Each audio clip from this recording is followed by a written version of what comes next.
So what is an electric current?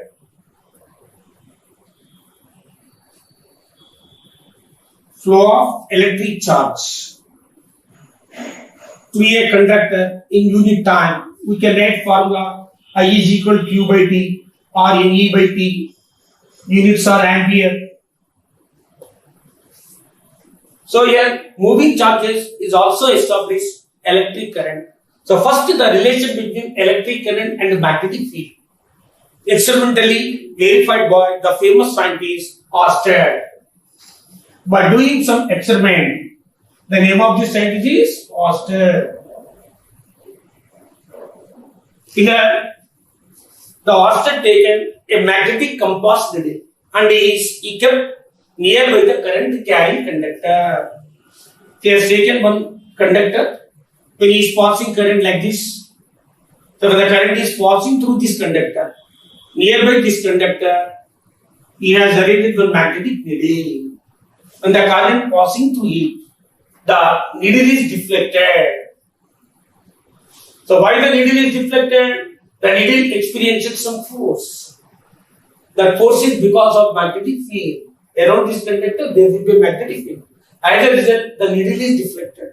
When the direction of flow of current is changed, again the direction of deflection of the needle is also changed.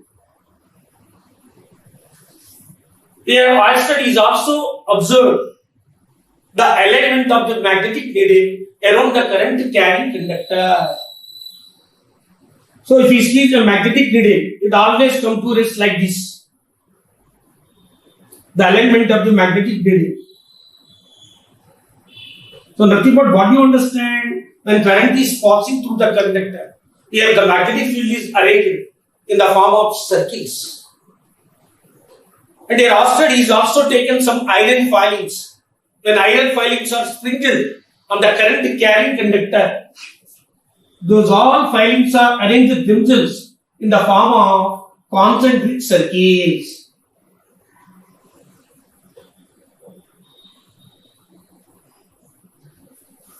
So by doing these all experiments, it is stated that when current is passing through the conductor, around the conductor, some magnetic field is created.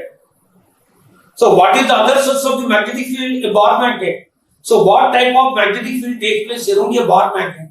Same type of magnetic field is created here also.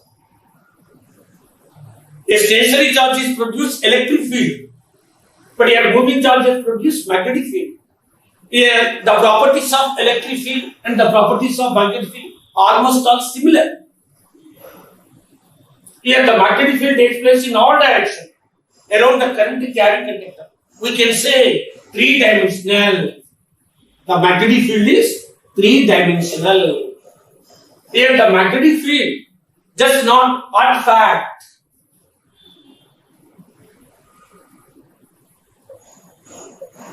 The magnetic field is just not artifact. It plays a physical role. Here the magnetic field which is takes place around the current carrying conductor, it can convey momentum and energy. Here the magnetic field cannot take place simultaneously. It cannot spread simultaneously. It will take a definite time for spreading. So here the magnetic field is also time variant. But of course, in our chapter, so we assume that the magnetic field is independent of time. To understand the nature of the magnetic field, then the magnetic field is characterized by two factors. One is strength. The other one is direction. Strength and the direction. First, I want to introduce the direction of the magnetic field. To know the direction of magnetic field, there are two laws. One is Ampere's swinging rule. Ampere swinging rule. So by using this swinging rule, we can find the deflection of the magnetic needle nearby current carrying conductor. Ampere swinging rule. What is the purpose of swinging rule? To know the deflection of the magnetic needle. According to Ampere's swinging rule, if you want to know the deflection of the magnetic needle, just a couple of minutes, you imagine you are swimming in the direction of flow of current by stretching your hands. We are swimming in the direction of flow of current by stretching our hands, and our face is toward the conductor. Then the north pole of the needle deflects towards its left hand side. Which is left hand in this case? Imagine. So this is the left hand. Again here, imagine a man is swimming in the direction of flow of current, facing toward the conductor. Then the north pole is deflected towards his left hand.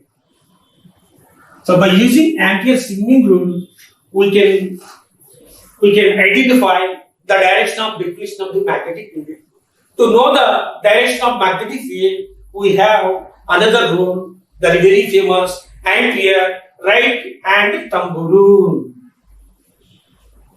Ampere right hand.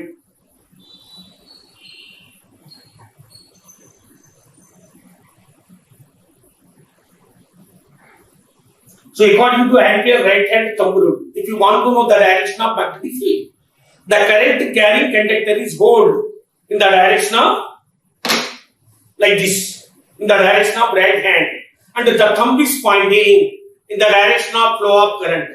The remaining curling fingers indicates the direction of magnetic field. Like this. This is the direction of flow of current. So this is the thumb. Thumb indicates the direction of flow of current. The remaining curling fingers indicates the direction of magnetic field. Suppose, now you take like this. The current is flowing in the downward. The thumb is indicate the direction of flow of current. The curling fingers indicates the direction of magnetic field. Or like this, the current is flowing like this. The thumb is.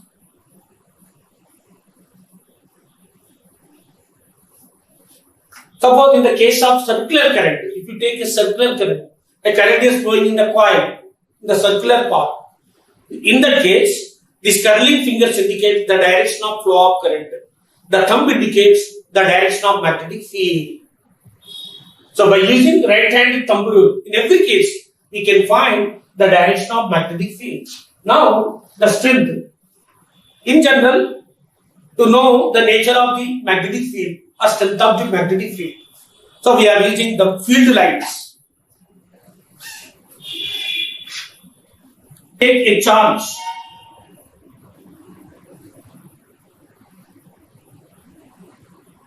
So these are the field lines. Here the field lines are in this area, in this plane. The field lines are very narrow.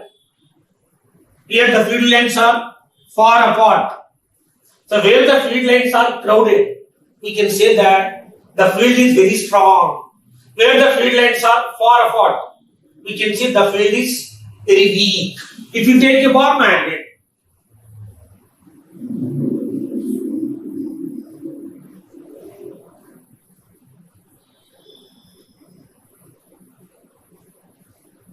here the field lines are crowded, then the field is very strong at the poles. In the middle, the field lines are moved far apart, then the field is very weak. So by using the field lines, we can estimate the nature of the field. And if we take the field lines where the magnetic field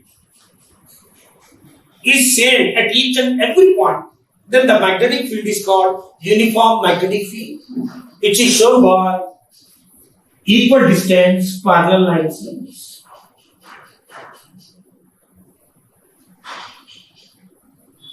Where the field lines are like this, equal distance parallel lines, the field is called uniform magnetic field. Here, the number of field lines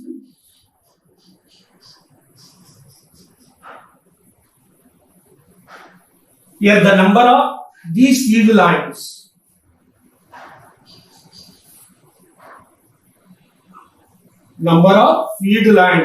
passing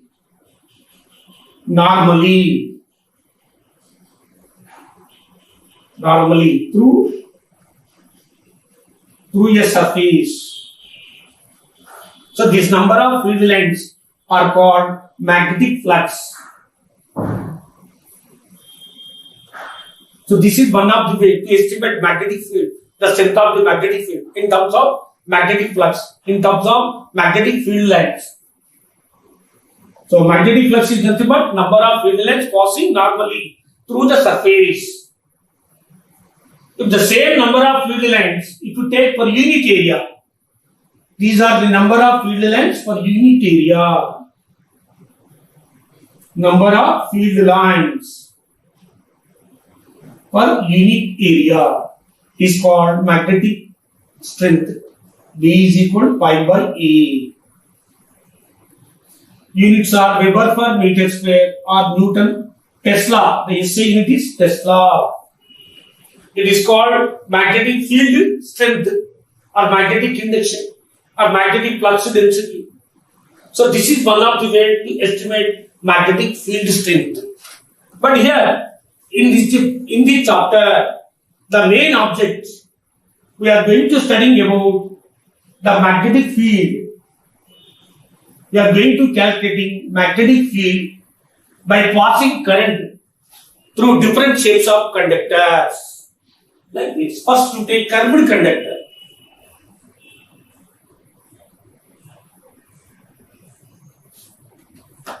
When current is passing through the curved conductor like this, so we are going to estimate the magnetic field in this region by passing current through curved conductor. Curved conductor means here the flow of current is asymmetric. So this is called Biot-Savart law. Next, by passing current through straight infinite conductor, we are taking a straight infinite conductor. And again we are going to finding magnetic field. This is Ampere's law. Next, by passing current through coil. By passing current through a circular coil. So we to find the magnetic field and the axis of current carrying coil. And we also find the magnetic field. There are two important magnetic field devices. They are solenoid and toroid.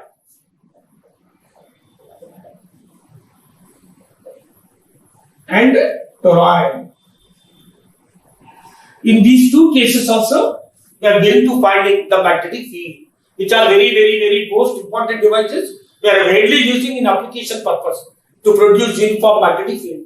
In these all cases, we are going to deriving or evaluating the magnetic field. And at the same time, another topic,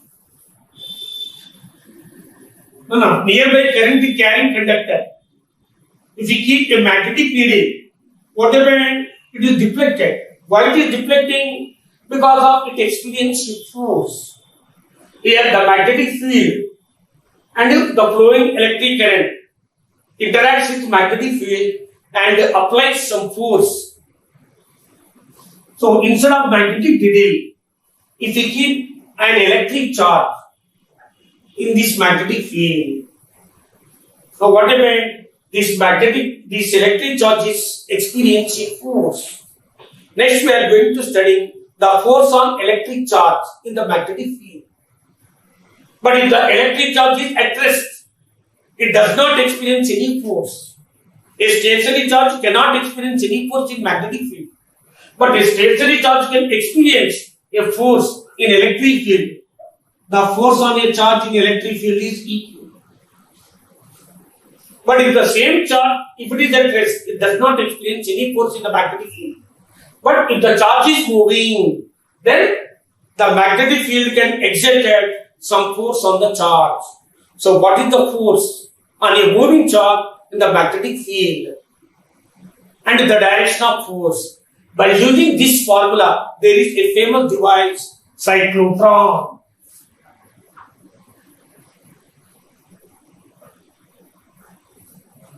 Next, instead of charge, instead of electric charge, if we keep a current carrying conductor in this magnetic field, Here the magnetic field is created due to electric current. In this field, when we keep a current carrying conductor, another current carrying conductor, it is also experiencing a force. So the force on current carrying conductor. Next, if we keep a current carrying coil in this magnetic field, the current carrying coil experiences a torque. The torque on current carrying coil in the magnetic field. Based on this theory, there is a famous device, a versatile instrument called moving coil galvanometer, which measures electric current up to 10 to the power of minus 10 amperes efficiently without sacrificing accuracy. So we are also going to study moving coil galvanometer, ammeter and voltmeter. So these are the topics we are going to study in this chapter. So first out of them, now I would like to bring Biot-Savart law. Can I stop? No? Now first one, Biot-Savart law.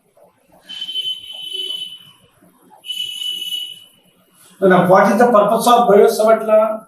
To find magnetic field. So Biot-Savart law gives magnetic field due to the small element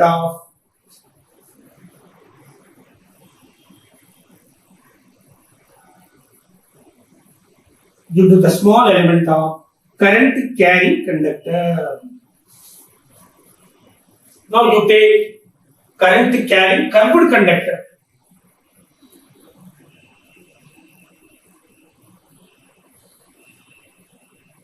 Now you take one curved conductor. Now what is the specialty of curved conductor? In this case, the current is not symmetry. There will be fluctuation in the electric current with time. So this is AB is a curved conductor. Now this curved conductor is divided into number of equal parts. One of the small part is called element. Here AB is what? The small element. The length of this element is dl. Here the current passing through this conductor is I. The same amount of current is also passing through this small element. It is very small, very near these two ends. For the sake of convenience, I am taking at larger distance. So when current is passing through this small element, now we find magnetic induction at any one point nearby this conductor. Let us choose.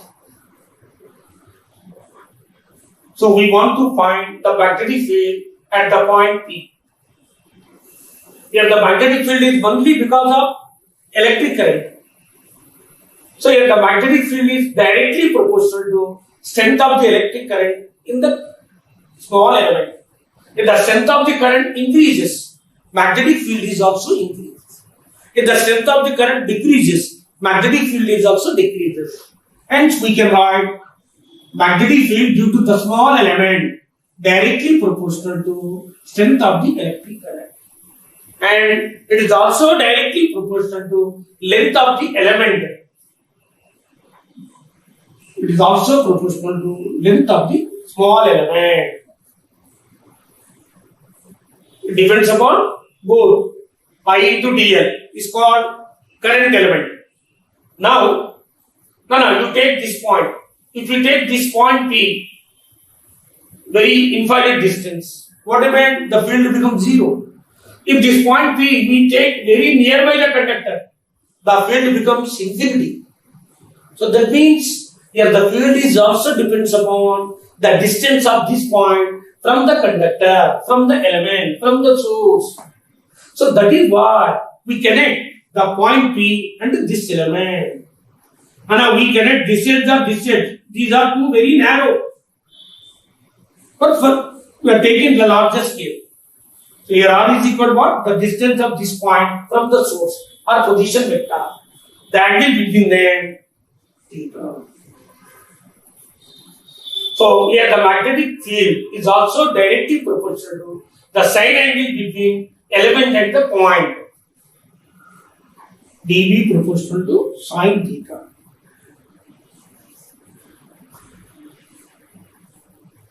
So your magnetic, according to Biot-Savart, the magnetic induction due to the curved conductor it depends upon these three factors. On those three factors, it directly proportional. Out of them, which is increases, the magnetic field will increases. Here depends upon sine angle. So if both are mutually perpendicular, the small element and the position vector, then what happens? The magnetic field becomes maximum. If theta is equal to 90 degrees, dB becomes maximum. Now, it is also depends upon the distance.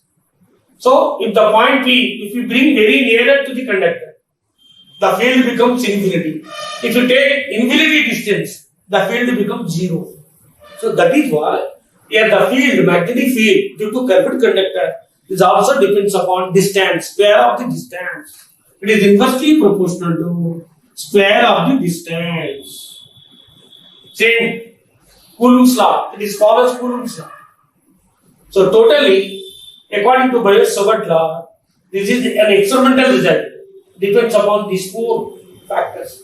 dB proportional to ideal sin theta by r square. Now, so far there are four factors.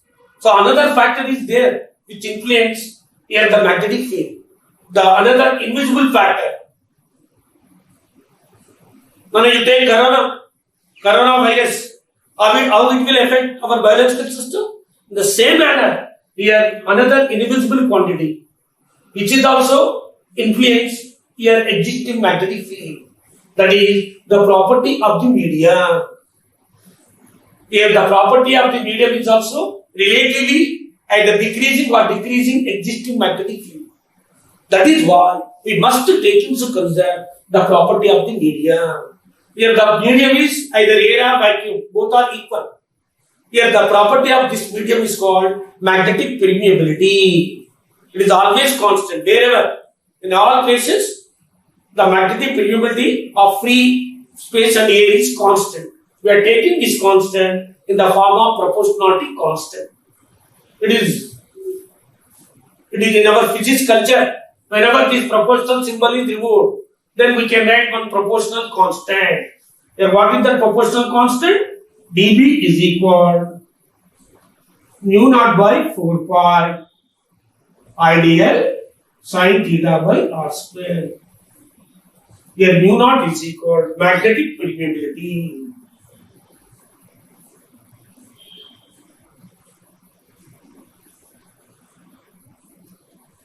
What is mu naught? Magnetic permeability of free space. Its value is constant. Mu naught value is 4 pi into 10 to the power of minus 7 Henry per meter. Now you know Newton universal gravitational constant. F is equal in gravitation law.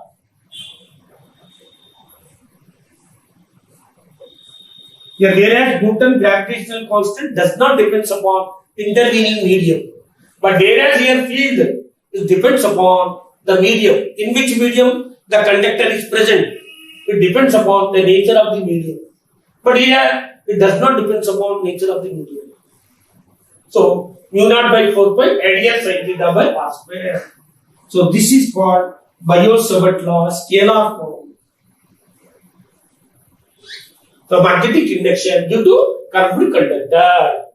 If you want to express in the vector form, the given equation is multiplied with unit vector. dB is equal mu naught by 4 pi ideal sin theta. Unit vector. Here unit vector. How can we write? The vector n by its magnitude. Vector n means r into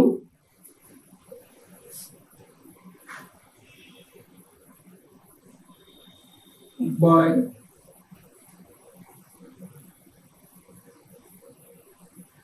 now instead of unit vector, now we substitute this value.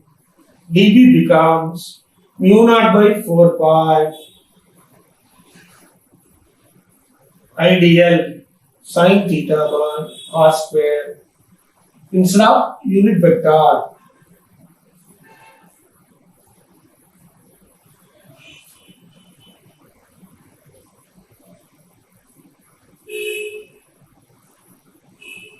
Ideal sin theta cancel. So we have dB is equal mu naught by 4 pi.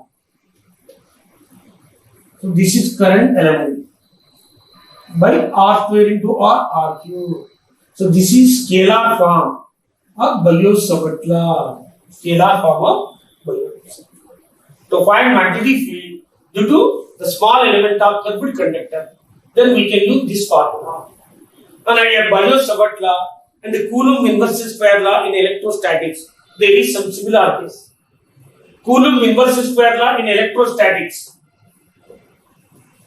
1 by 4 pi epsilon naught Q1 Q2 by D square. Both are inverse square laws. Biot-Savart law in magnetic field, in electric field, electrostatic force. Both are inverse square laws.